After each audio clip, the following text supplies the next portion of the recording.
Welcome access. इस video के अंदर हम डेलीगेशन के बारे में बात करेंगे।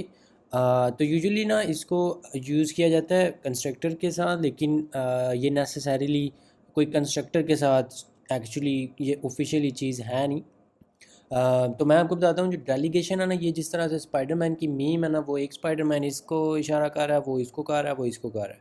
या घर में क्या होता है कि घरों में कोई बड़ा जो है वो अपने से छोटे को काम कहता है, तो वो अपने से छोटा को ढूंढता है और उसको कहता है कि आप करो। तो ये बिल्कुल वैसे ही होता है कि आपका जो कोई मेथड हो, मेंबर मेथड या कंस्ट्रक्टर भी, क्योंकि एक मेथड ही होता है काइंड ऑफ।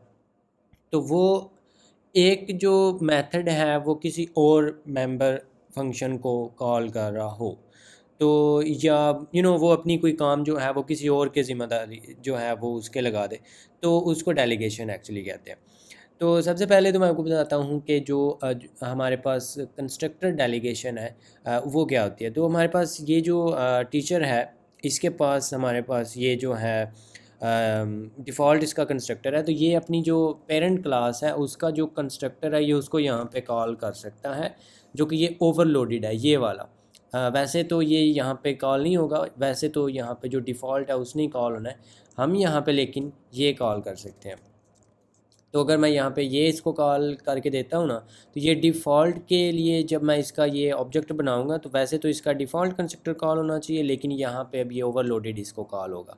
तो यहाँ पे आप ये देख पाएंगे, और ज़रूरी नहीं है कि आप यहाँ पे जो पेरेंट क्लास है उसको यूज़ करें। लाइक आई सेड, आप अपना जो मेथड है कोई मेंबर, उसको भी यहाँ पे कर सकते हैं यूज़। तो उसके लिए क्या हो सकता है कि आपके पास यहाँ पे कोई भी फंक्शन हो सकता है मे बी, और इसके अंदर जो है आप मे बी आपके पास एक और फंक्शन है लाइक फू, आई डोंट नो, और इसके अंदर जो है वो हम फू प्रिंट कर देते हैं। और यहाँ पे जो है ना, ये क्या करता है, ये अपना जो फू है ना उसको कॉल कर देता है। इसका और कोई काम ही नहीं है, ये इसको कॉल करो तो ये उसको कॉल कर देता है। तो मतलब ये भी अब डेलीगेशन है। लेकिन ये जो चीज़ है इस तरह से अगर आप करते हैं तो ये ज़्यादा अच्छी है। लेकिन पॉसिबिलिटीज़ आपके पास हैं जो भी आप करना चाहें।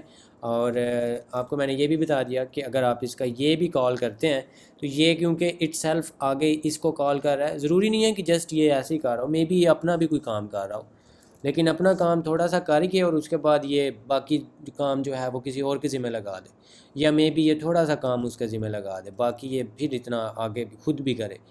तो ये भी आपकी डेलीगेशन ही है। तो मतलब ये हुआ कि आपका जो भी मेथड है वो अगर किसी और मेंबर मेथड होना चाहिए, वो कोई यहाँ पे स्टैटिक मेथड नहीं होना चाहिए, स्टैटिक फंक्शन नहीं होना चाहिए, या कोई ग्लोबल नहीं होना चाहिए। इसी क्लास का होना चाहिए या इसके पेरेंट का होना चाहिए। तो वो अगर कॉल हो रहा है उधर, इवन दो वो ये भी हो जाए, उसका जो कंस्ट्रक्टर है या इस तरह का नॉर्मल जो मेथड है वो हो जाए, तो उसको आप कहते हैं डेलीगेशन। और आप यहाँ पे देख सकते हैं कि ये जो है यहाँ पे पर्सन नेम कोड माइट हो गया, ये उसके बाद कंस्ट्रक्ट हो गया, उसके बाद ये फंक्शन आ रहा है हमें यहाँ पे, और उसके बाद फूग की बारी आ गई, और फिर यहाँ पे हमें 4 बार जो फंक्शन है वो फिर नज़र आ रहा है।